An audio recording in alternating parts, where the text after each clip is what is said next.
I've been doing SMMA for the past 14 days, and I can say that for now, things are looking pretty good. I got a client sales call in about an hour, but right now I have to go to a doctor's appointment, so hopefully I'm not late.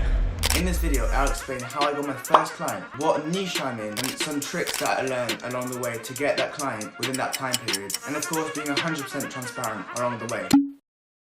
So you've probably heard of social media marketing before. SMMA, social media marketing.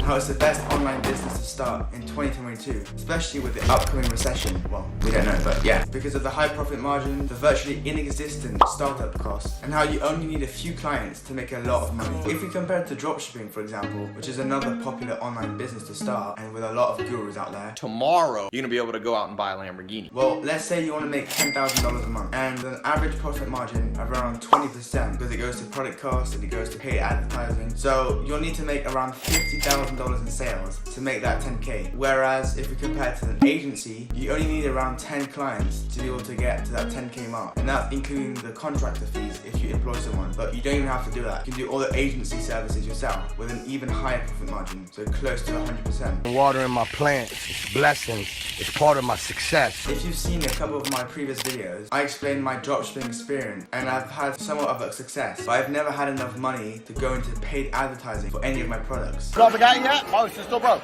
How does it feel to be broke? Because of two things. One, you need a budget, but most importantly, I didn't have any cash flow, which is really important when you're doing paid advertising because it's a recurring payment. The money that you get from the sales, you'll only receive it minimum a week later. So if you don't have any cash flow, you can't scale. I thought long and hard on how I could start generating cash flow for my ecom businesses to be able to sustain the daily ad spend and the product cost. Obviously, if you're in the US, you can get a job by 16, but here in France, you can't. You have to be 18, and as you may tell, I mean, I'm not 18 yet, so I can't be flipping burgers at McDonald's. So, boom, it hit me. Monetizing my skill and knowledge about the TikTok algorithm so I can sell that service to other e-com brands to do TikTok organic marketing for their products. So, for now, my mission was to find my first client. If you know anything about SMMA, you know that this is the hardest part, finding your first client. But a method that I learned from Carolus, I'll put his link in the description, was to use Upwork to find clients. So basically, potential clients, people that are actually looking for your service, put a job listing on Upwork, and then you have to send a proposal, basically like a cover letter, telling them what you're good at and your past experience with that service. This is more effective and less time consuming than sending out emails to potential clients that you don't even know, but there is a lot of competition. You can see how many people have already posted to it, and sometimes it's like 50 people, so you really gotta stand out. But I was able to use my past experience from my dropshipping brands and put that in my cover letter, which really helped me get some more responses. So basically my method for Upwork is to try to get them onto a Zoom call. So you tell them, okay, if you want some more info and how it can help your business, you can hop on a quick 15-minute Zoom call. There, your aim is to let them speak about their business and their goals. So you asking them questions, them answering, just to know a bit more about their business. And then you talk about your service and your pricing. Your aim is to close the deal on that call. So to make them pay on that call. Anyway, after I sent a few proposals, as in I spent at least a week sending them every day, I got a response from someone that was looking for some user-generated content for their TikTok brand. And of course, me using my exquisite sales DMing techniques, I was able to get him on a call with me.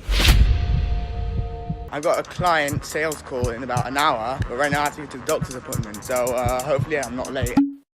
The call went well, even though it was my first ever sales call. We agreed to $1,100 for around 100 videos per month. So it would be 3 to 4 videos per day with his product, which was obviously insane for me, but there were a few problems. One, he was a dropshipper. So when we were on that call, he didn't even know what product he wanted to test, and he was asking me for opinions and what kind of products he should test. So I'm like, okay. He told me he would send a list of potential products that he'd test and asked me to review them to see if I thought they would work. And he said he'd send the payment the next day. A day later, no list, no payment. So I did a follow-up. He answered and he said he would do it tomorrow because he didn't have time, but, you know, the typical excuse. So anyway, even though I didn't get him as a paying client, I was able to experience what a sales call is and how to close a client. Because I did kind of close him. Out here grinding. But he just was a dropshipper and he wasn't that serious. So anyway, I spent a few more days sending out personal proposals. So if they mention their brand in their job listing, you want to do some research about it, look at the brand image, look where it's advertising, and then use that to put in your cover letter just to talk about some personalized stuff. Because on Upwork, lots of people, they just copy paste the same cover letter to everyone. If it's more personalized, already you're standing out there.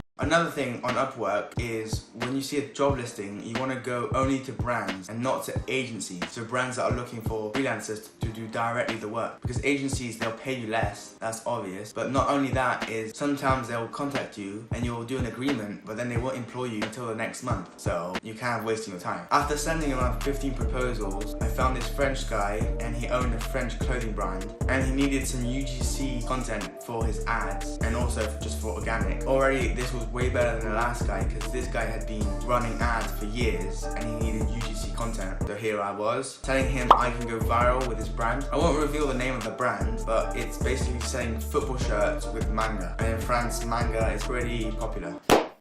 Yo, so I just closed my first real client. Oh my god, hell no. Well, for now it's just for like 3 videos, but then after if I perform well, he'll go for like a monthly basis. As soon as I've done those 3 videos, we can go into a monthly retainer and we agreed to 800 euros a month for around 4 to 5 videos per week. So it's pretty good. Anyway, I'll be making more SMMA videos, basically on my road to $5K per month. And this is kind of just to keep me accountable because when you're your own boss, there isn't someone behind you pushing you, so the only one that's gonna push you is yourself. I know like it sounds a bit cringe, but you know. So anyway, thanks for watching. Subscribe if you haven't already, and while you're at it, you may as well Graham, Helen. Anyway, peace.